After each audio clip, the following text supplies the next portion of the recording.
হযরত আদম আলাইহিস সালাম 300 মতান্তরে 350 বছর কাদার পরে আল্লাহ রাব্বুল আলামিনের নিকটে বলেছিলেন, ইয়া রাব্বি বিহাক্কি মুহাম্মাদিন লিমা গাফারতালি।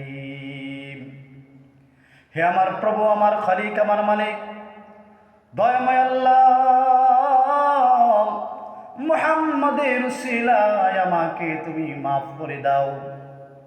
আল্লাহর কাছে যখন আদম আলাইহিস সালাম এই কথা বললেন, ইয়া রাব্বি বিহাক্কি মুহাম্মাদিন লিমা গাফারতালি, আল্লাহ মুহাম্মাদের উসিলায় তুমি আমাকে মাফ করে দাও।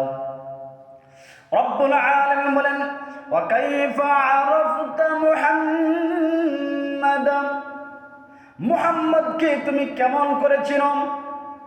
মুহাম্মদ সাল্লাল্লাহু আলাইহি সাল্লাম আমার হাবিবকে তুমি কেমন করে চিনো?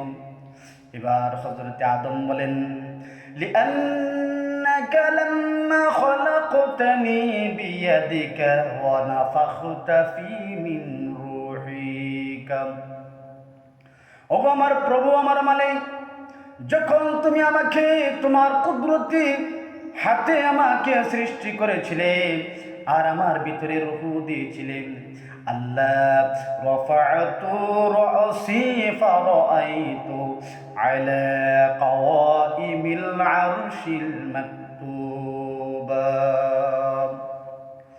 ওগো আমার খালিক, আমার মালিক, আল্লাহ আমাকে সৃষ্টি করার পরে আমার ভিতরে যখন রূহ দিয়েছিলে, আমি আমার মাথা উঠিয়ে সর্বপ্রথম আরশে আজিমি আমি স্বর্ণালী অক্ষরে দেখেছিলাম, লা ইলাহা ইল্লাল্লাহু মুহাম্মাদুর রাসূলুল্লাহ। ওগো আমার মালিক, আমি এই কালিমাটি দেখেছিলাম, সুন্দর করে লেখা রয়েছে। ওগো আমার খালিক, আমার মালিক, ফালিমতু আন্নাকা লাম তুদিফ ইলা ইসমিকা আহাব্বাল খালকি ইলাইকা। ওগো আমার রব, আমি জানতে পেরেছি, আমি অবগত হয়েছি, যাকে তুমি পছন্দ করো, যাকে তুমি ভালোবেসেছ আল্লাহ, ওই ভালোবাসার লক্ষ্মীর নাম তোমার নামের সাথে তুমি লিখেছ।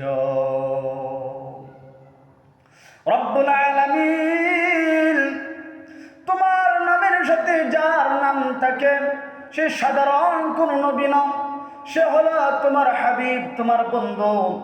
ওগো আল্লাহ, ওই বন্ধু মুহাম্মাদুর রাসূলুল্লাহ সাল্লাল্লাহু আলাইহি সাল্লামকে উসিলা করে আল্লাহ তুমি আমাকে মাফ করে দাও। এমনি ভাবে হযরত আদম আলাইহিস সালাম যখন প্রার্থনা করতেছিলেন, আল্লাহ রাব্বুল আলামিন তখন বললেন, সাদাকাতা ইয়া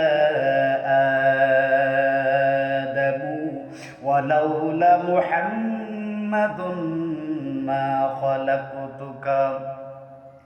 হে আদম, তুমি সত্যি বলেছ, মুহাম্মদ সাল্লাল্লাহু আলাইহি সাল্লাম এমন একজন হাবিব, এমন একজন বন্ধু, যাকে সৃষ্টি না করলে আমি আল্লাহ, তুমি আদমকে আমি আল্লাহ সৃষ্টি করতাম না। সুবহানাল্লাহ, সুবহানাল্লাহ, যাকে সৃষ্টি না করলে আমি তোমাকেও সৃষ্টি করতাম না। সুবহানাল্লাহ।